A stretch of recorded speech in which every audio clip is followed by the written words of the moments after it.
Welcome back to my wonderful journey where we've been deciding once and for all, is Alias really the best show of all time, or is it, well, shall we say? We'll be doing this by me rewatching the show and taking rigorous notes of each episode. And we'll also be analyzing the deep themes of each episode, like, how many red wigs are they going to make Jennifer Gardner wear? Is she ever going to get better at running down hallways? Is that really the second beeper that they ruined during the recording of this show? Man!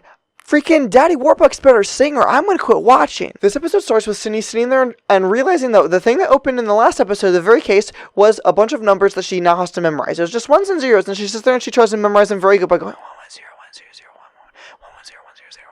And while doing this, so is Anna. Anna's also trying to do it, and they both memorize the numbers, and she tries to run back, and while she's running back, she tells Dixon, hey, the numbers are also melting. She runs back, and she tells Dixon she's going to shut off her comms. While she shuts off her comms, she then tells Michael Vaughn that she's going to tell him about she's going to give SC6 a wrong number, and he says, you better not do that, I order you not to do that. And man, she is not like being ordered around, and she yells just a whole bunch at Vaughn later on, but he eventually convinces her to give the right code to SD6. So she gives the right code to SD6, and they start trying to decipher it. They get back to SD6, and they analyze all of the numbers, and they sit there and look at them, and eventually they are bringing up the fact that, oh no, we read the numbers wrong, and now we know that the actual place we need to go is this other place, and they get the clue that the golden sun holds the key or some bullcrap like that.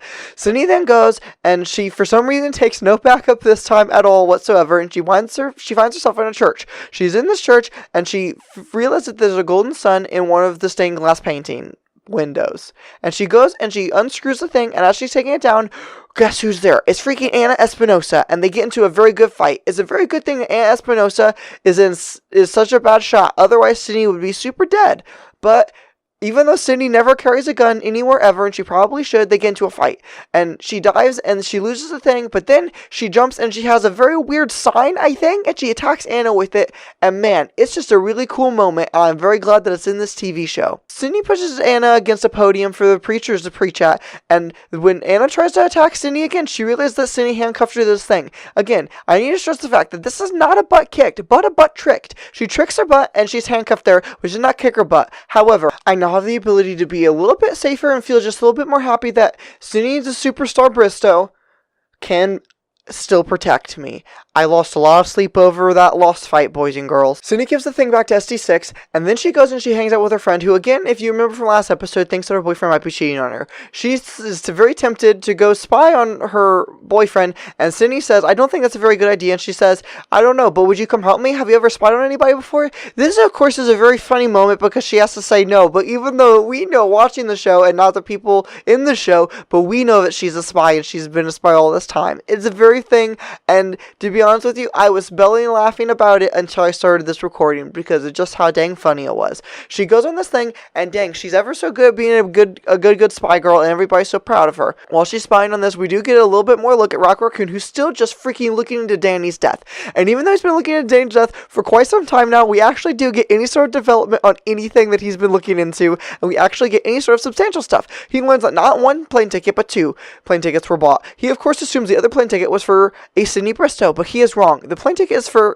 Kate Jones. We know this while watching the show, that Kate Jones is Sydney's regular alias that she uses, and that is, of course, because Jack had to use that because he's trying to get her out of the country, but he doesn't know that, and he thinks that maybe Danny was cheating on her, and he gets very confused and really odd about this. They, of course, Sydney and her friend, they find that the boyfriend maybe was cheating. It's not super clear, but I think that it was true. I don't really remember. She then goes back to SD6, and she has a cool hangout session with her dad super fast, and they make a daddy-daughter date. Jack then has some sort of annual psych eval where he gets hooked up to some weird machines, and they hypnotize him of some kind, is what it seems like, or some sort of mind control.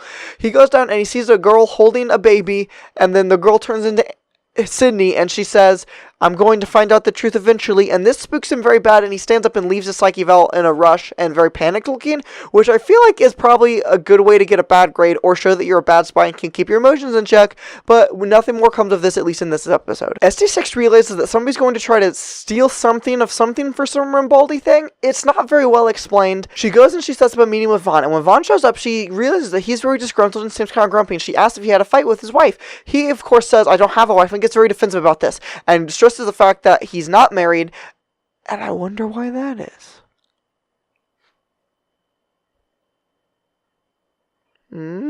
He just had a big fight with his girlfriend, and we find that out later. She gives him all the information about the SD6 thing, and he says, alright, go ahead and go for it, and then we'll kind of make a plan like we sort of do every single time, but we did need a reason for me to kind of see you and really amp up the sexual tension in a big bad way. Cindy goes back home to check up on her friend, and then she sees her best friend one of her best friends, Rocket Raccoon, sitting there, and he tries to bring up how awkward their last kiss was, and while doing this, they both do, yet again, another on-screen kiss, but I'm not going to give you guys the time dates of this one, because, man oh man, this was clearly their best run at the most awkward kiss ever put to screen. Oh boy. Cindy goes on this mission, and her and Dixon meet up with a friend that they've had from SD6 for a while, who lives in this other place that I forgot where they went.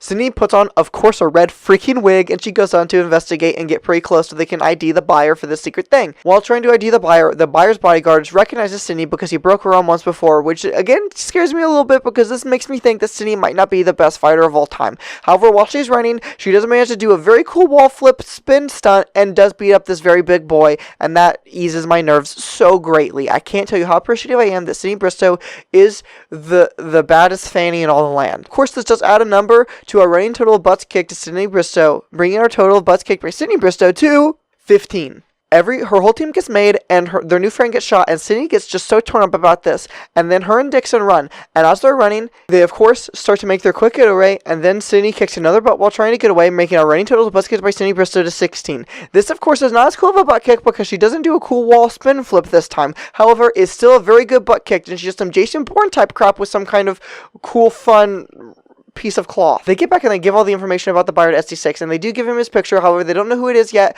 but we will find out a little bit later. I don't remember his name, but it's not super important. Cindy then goes for a daddy-daughter date, and she's so sad about seeing her friend dead, and then of course her daddy, being that kind of big jerk bag that he is, stands her up.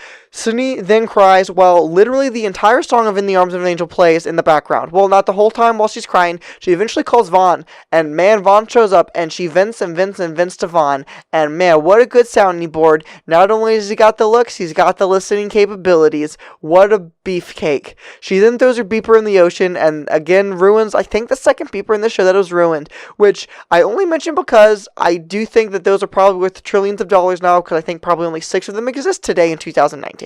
She gets called back into SD6, and they send her on a mission because they think the buyer's going to try to kill somebody who has something to do with world peace. I don't really know who that is, and it's not super well explained. We're going to refer to the man as Mr. World Peace. While they're watching Mr. World Peace, he gets poisoned somehow, which I think means they're doing a bad job of watching him. He gets poisoned and taken away. Cindy follows him, and Dixon proves that he was poisoned, even though they knew that because they knew he wasn't even taken by an actual ambulance.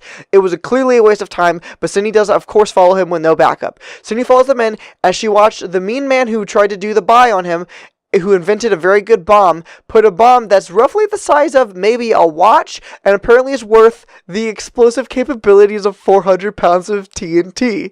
A very weird metric for judging explosives, I would imagine, but this is the metric that we use. She watches as again, he's poisoned, but not dead. He's just unconscious. They make a small incision in him and put this watch-sized bomb into him. I don't think that he would be able to live or really function with a watch-sized bomb in him, but I'm sure at some point they're going to send him to that stupid place, and nobody's really going to be able to tell, including him, that he has a watch-sized bomb in him that packs the explosive powers of 400 pounds, of TNT. Sydney's watching this, but oh no, is she going to be able to stop them from doing that? There's so many boys down there. Is this bomb going to go off and destroy all of world peace and kill Mr. World Peace? We'll have to watch next time and find out, boys.